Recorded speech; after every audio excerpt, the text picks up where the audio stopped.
اچھا جی، لیڈرشپ اور management style پہ آ جاتی ہے بات. پہلی بات ہے کہ کیا leaders are born. Greek philosopher نے ایک تھیوری دی، ارسطوٹل نے اور سوکریٹس نے. انہوں نے کہا جی لیڈرز آر بورن. اب پاکستان میں اچھا جب گریک فلاسفرز نے کہا کہ لیڈرشپ آر بورن، 200-300 سال 400 سال لوگوں نے کہا جی یہ تو ملم میں اول ہیں، یہ تو علم کا خزانہ تھے، اور یہ تو سکندر اعظم کا استاد تھا رستو، اور رستو جہلم تک آیا ہے یہاں پہ. اور جب سکندر اعظم کا گھوڑا ایک چاٹ رہا تھا نا چٹان کو، اس نے کہا یہ چاٹ کیوں رہا ہے؟ تو رستو نے کہا یہ نمک ہوگا، گھوڑے نمک چاٹتے ہیں. اتنا بڑا فلاسفر تھا، بادشاہ کا ٹیچر تھا رستو، سکندر اعظم. اور سکندر اعظم کی دنیا فتح کرنے کے پیچھے رستو کی حکمت اور فلاسفی تھی. اس نے ہمت دلائی، جس طرح میں آپ کو ہمت دلا رہا ہوں کہ وکٹ سے نکل کے باہر کھیلا کرو اور رسک ٹیکر آج سے شروع ہو جاؤ، رسک ورس نہ ہو. تو ان کی فلاسفی آہستہ آہستہ چیلنج ہو گئی. انہوں نے کہا نہیں، leadership is produced as well. جب میں گورنمنٹ کالج لاہور میں نے ایف ایس سی میں داخلہ لیا تو میں نے دل میں سوچا کہ یہ وہ کالج ہے جس نے تین دیے ہیں نوبل پرائز. اس کالج نے 3 نوبل پرائز لیے ہیں، کیمسٹری، فزکس میں اور کسی اور چیز میں. تو میں نے کہا میں چل جاؤں گا یہاں پہ، مجھے تو اردو بھی نہیں آتی. اور 1.5 سال میں 2 سال میں میری پرسنل لیڈرشپ کو گورنمنٹ کالج نے پالش کیا.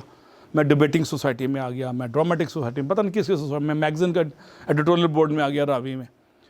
اور میں ریلیٹیولی گروم ہوا ٹیچرز میں اور اس میگنیٹک انڈکشن سے جو کالج کی دیواروں سے نکلتی ہے.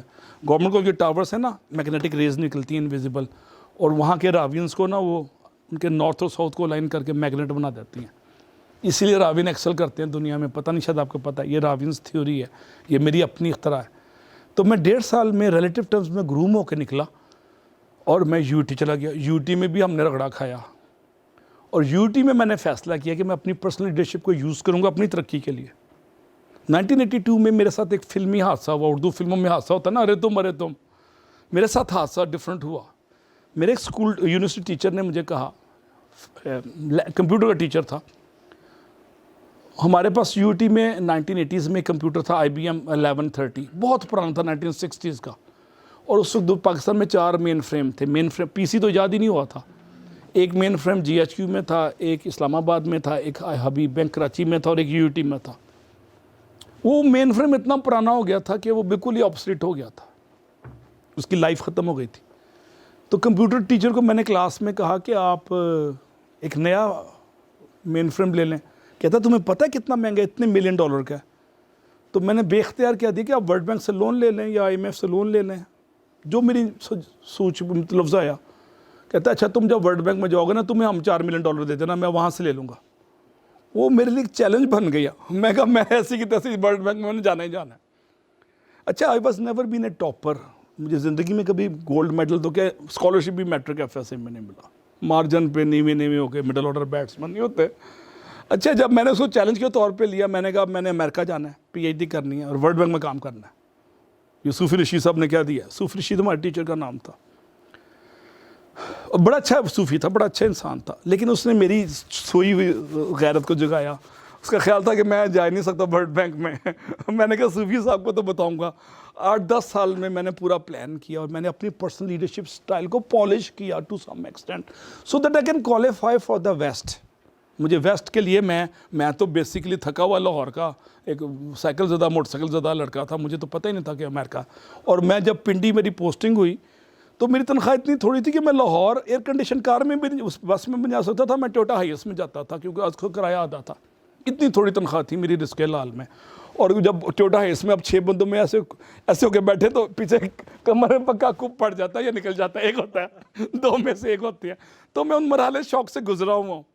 اور اس کے بعد تو 6 سال بعد اللہ کا ایسا کرم ہوا، میں نے دن رات سوچا. اچھا جب سب کانشیس میں آپ کی ایک چیز کو بیٹھ جاتی ہے نا اور آپ اس پہ تڑکا دیتے ہیں ایموشنز کا اور موٹیویشن کا، وہ سب کانشیس سے نکل کے تحت شعور سے اوپر آ جاتی ہے شعور میں، اور شعور سے آ کے حقیقت بن جاتی ہے. کبھی یہ حقیقت منتظر نہ نظر آ لباس مجاز میں، پھر لباس مجاز میں حقیقت منتظر آ جاتی ہے سامنے آپ کے. یہی حادثہ میرے ساتھ ہوا. 87 میں پنڈی بیٹھا تھا EMS میں. میرے دوست نے کہا آپ کا ڈان میں نام چھپا ہے، آپ کو اسکالرشپ امریکہ مل گیا. میں نے اپلائی کیا تھا، زور لگایا، بے پناہ تیاری کی. ادھر اس وقت انٹرنیٹ تھا، نہ کتابیں تھیں، نہ لائبریری تھی. برٹش کونسل اور امریکن سینٹر کے علاوہ اسلام آباد میں کوئی لائبریری نہیں تھی. میں یو ٹی ٹیکس کلاس لے کے اسلام آباد کی لائبریریوں میں جاتا رہتا تھا, فوٹو کاپیاں کراتا رہتا تھا. انرجی انجینئرنگ پہ مجھے اسکالرشپ لینا تھا. قصہ مختصر, جب اخبار میں چھپا تو سامنے میرا نام لکھا ہوا تھا لیکن نام نظر نہیں آ رہا تھا. اخبار کاغذ لرز رہا تھا جب میں پڑھ رہا تھا ڈان اخبار. اور اس کے بعد 6 مہینے بعد 8 مہینے بعد میں واشنگٹن ڈی سی لینڈ کر گیا. اور واشنگٹن میں میں نے 1 سال ان پروفیسروں سے کورسز لیے الیکٹیو جو ورلڈ بینک میں کام کرتے تھے. اور ایک پروفیسر کی میں نظر میں آ گیا, مجھے اس نے کہا آجا بیٹھ جا سائیکل پہ. اس نے سائیکل پہ بٹھایا, میں ورلڈ بینک لے گیا. اور میں نے 2 سال پھر وہاں کام کیا. تب تک صوفی رشید صاحب غالباً انتقال کر چکے تھے. میں ورنہ ان کو فون کرتا, صوفی صاحب آپ نے کہا تھا نا کہ ورلڈ بینک جا کے لون بھیجنا. خادم حسین وہاں پہنچ گیا. اب میں نے یہ مثال کیوں دی ہے آپ کو, آپ ایک ڈریم چنیں زندگی میں اور سیلف بلیف کے ساتھ اس کو فالو کریں دیوانہ وار, وہ ریالٹی میں کنورٹ ہو جائے گی. But you should be day dreamers. Day dreamers are dangerous people. What they think they achieve, but they think they achieve, so you could be a day dreamer. اور آج کے بعد فیصلہ کر رہے ہیں کہ آپ سیلف بلیف کو بڑھاتے جائیں گے اور لاشعور میں ایک پازیٹیو نقطہ کو رکھیں, دفتر کے کانٹیکسٹ میں, امپلائبلٹی اسکل کے کانٹیکسٹ میں, ایکیڈیمک سے کانٹیکسٹ میں, کسی بھی کانٹیکسٹ میں. اچھا, اور اپنی پرسنل لیڈرشپ پہ انویسٹمنٹ کریں. پرسنل لیڈرشپ کا مطلب پی سی میں روز کھانا نہیں ہے. زائد گاہ کا 50,000 کا سوٹ خریدنا اس کے مطلب نہیں ہے لازمی. اس کے لیے $500,000 کا مارکن سپینسر کا سوٹ پہننا لازمی نہیں پرسنل لیڈرشپ کے لیے. یہ چھوٹی چیزیں ہیں. میں ایسے کمشنرز کو بھی جانتا ہوں جو میرے کلاس فیلو CSS آفیسر ہیں, ان کی تنخواہیں اتنی کم ہے رزق حلال پہ, وہ انارکلی کے لنڈے بازار سے 2,000 کے سوٹ خرید کے پہن لیتے, کہتے ہیں ہمارے رزق حلال میں یہی کر سکتے ہیں. ان کو فخر ہے کہ وہ آپ ان چیزوں پہ فخر لیں جو آپ کی اکنامکس پہ نہیں آتا, اس پہ آپ شرمندہ نہ ہوں. Because you are son of the soil, آپ کا خمیر سے مٹی سے اٹھا ہے. آپ رزق حلال میں جتنا بھی ان چیزوں پہ پیسہ ضائع نہ کریں. ضائع کس پہ لگائیں, کس پہ, بکس پہ. انٹرنیٹ میں آپ کا ٹائم یوٹیوب میں ایکیڈیمک ایکٹیویٹیز پہ لگے, ویڈیوز پہ. مثلا امپلائبلٹی اسکل کو آپ 2 مہینے لے لیں اور اس کے ہر آسپیکٹ کو جو میں آج ذکر کر رہا ہوں, ہر سلائڈ پہ ایک اسکل ہے. پرسنل لیڈرشپ کو آپ 10 ویڈیوز پرسنل لیڈرشپ پہ دیکھیں اور کمیونیکیشن پہ انویسٹ کریں. میں تھرو آؤٹ امریکہ میں ٹیچنگ کرتا رہا ہوں 5-6 سال.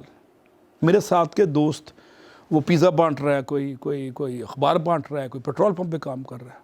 میں نے پاکستان میں اپنی کمیونیکیشن پہ انویسٹ کر لیا تھا تو امریکہ میں مجھے ٹیچنگ مل گئی. تو آپ اپنے آپ پہ انویسٹ کریں. میں EME کالج سے میں نے کورس کیا, انہوں نے آرمی نے رگڑا دیا, ٹریننگ دی, تو میں انسٹرکٹر کا کوالیفائی کر گیا. اور میں نے اپنے آپ پہ گورنمنٹ کالج میں ڈیبیٹس میں انویسٹمنٹ کی. میں گورنمنٹ کالج ڈیبیٹنگ حصہ تھا. تو آپ انویسٹمنٹ کریں کمیونیکیشن سکلز پہ. کچھ اور ہی تو قوت ارادی پہ انویسٹمنٹ کر لیں کہ ہاں میں نے یہ بننا ہے, اور آپ بن جائیں گے. بدھا نے 40 سال انویسٹمنٹ کی اور نروان حاصل ہوا اس کو. بہار, گیا بہار ایک شہر ہے, گیا شہر ہے بہار کے اندر.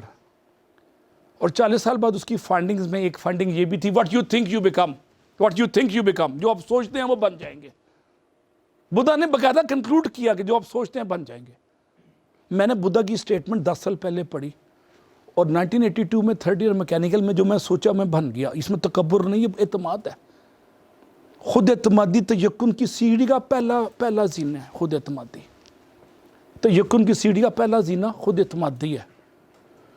خود اعتمادی کو اس لیے اون نہ کریں کہ تکبر کے زمرے میں آ جائے گی, نہیں. دس از اے پری ریکوزٹ فار سکسیس. ایکسل کرنے کے لیے, ایکسلنس لینے کے لیے خود اعتمادی لازمی چیز ہے.